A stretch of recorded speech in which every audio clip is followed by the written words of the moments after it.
a testament to our ancestors' thirst for knowledge. When we say university, we think of large buildings and formal campuses. Ancient Taxila was different, more organic. It was a collection of brilliant minds, a community dedicated to education. Learning was based on individual teachers, or gurus. These masters had their own schools, sometimes small ashrams or monasteries. Students sought out specific teachers renowned for particular subjects. Learning was a personal, immersive experience, a deep bond between teacher and student. There was no single, fixed curriculum. Each master taught their area of expertise, from philosophy to medicine. No formal exams or degrees. The goal was true mastery. Knowledge was valued for its own sake. This system fostered a unique kind of learning, a journey of personal growth. Students focused deeply on their chosen field until the teacher was satisfied. Practical application was key. Knowledge was meant to be used in life. This made the education at Taxila profound. It shaped not just minds but characters too, a holistic approach to human development.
For intellectual cross-pollination.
The learning offered at Taxila was incredibly vast. It was not limited to just a few subjects. Students could explore a wide range of disciplines. This reflected a holistic view of education. The goal was to prepare individuals for all aspects of life. This breadth was one of Taxila's great strengths. It catered to diverse interests and talents. Imagine the array of subjects available. Religious texts like the Vedas were studied deeply. Philosophy was a cornerstone of learning. Grammar, especially Sanskrit grammar, was crucial. Mathematics and astronomy were also taught. These subjects formed the intellectual core. But Taxila was not just about abstract knowledge. It also emphasized practical skills. Medicine and surgery were important fields. Archery and military arts prepared warriors and leaders. Commerce and agriculture were also part of the curriculum. This comprehensive curriculum was revolutionary. It aimed to produce well-rounded individuals. What was it like to be a student in ancient Taxila? Life was likely disciplined and focused. Days would often begin before sunrise with meditation or prayers. Students might perform chores for their guru, fostering humility and a sense of community. The day was structured around learning. Learning sessions were intense and engaging. They often took place in small groups, sometimes under a tree or in a simple hut. The guru would impart knowledge through lectures, discussions, and storytelling. Debate was crucial. Students were encouraged to question and analyze. Memorization played a significant role, as texts were often learned by heart. Practical application was deeply integrated. Students of medicine would assist their guru, learning to identify herbs and treat patients. Those studying archery would practice for hours. Aspiring craftsmen would work with tools, learning their trade through hands-on experience. The atmosphere at Taxila was one of serious purpose but also filled with inspiration. The Guru-Shishya Parampara, or teacher-disciple tradition, was sacred. Learning was a transformative journey, shaping the student's intellect, character, and spirit.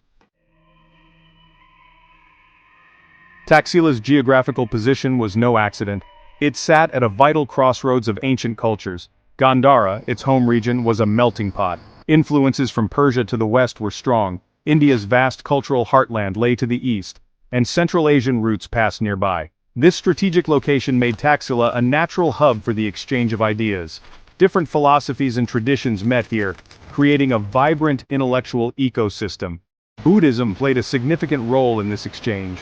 Gandhara was a major center for Buddhist thought and art. Many monasteries in and around Taxila were also places of learning. Monks and scholars debated complex philosophical questions. Buddhist teachings on ethics, mind, and reality spread. The influence of the Greeks also reached Gandhara, following Alexander the Great's campaigns. This led to fascinating cultural fusions, most famously seen in Gandhara art. Taxila was a true marketplace of ideas, a crucible where new understandings were forged. Even the brightest stars eventually fade, and so it was with Taxila. Its flame of learning burned for centuries, but all great civilizations face challenges. Taxila was not immune to the tides of history. External pressures and internal shifts led to its decline. The primary cause of Taxila's decline was invasions. From the 1st century CE, various groups swept through the region.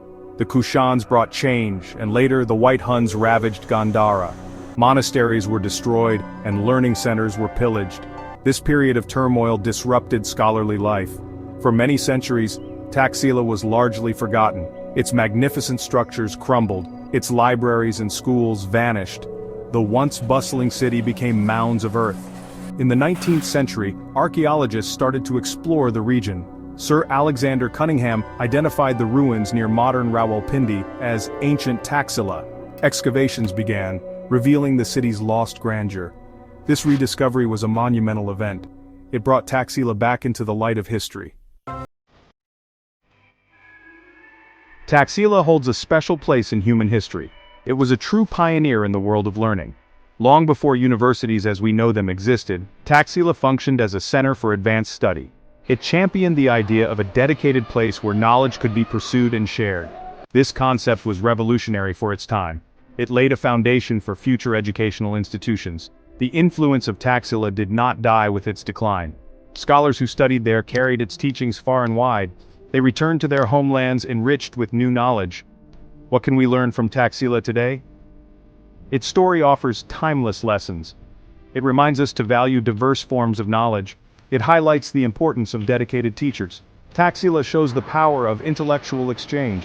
The spirit of Taxila lives on in every place where people gather to learn. Its ancient flame continues to inspire us to reach for the stars of knowledge and discovery.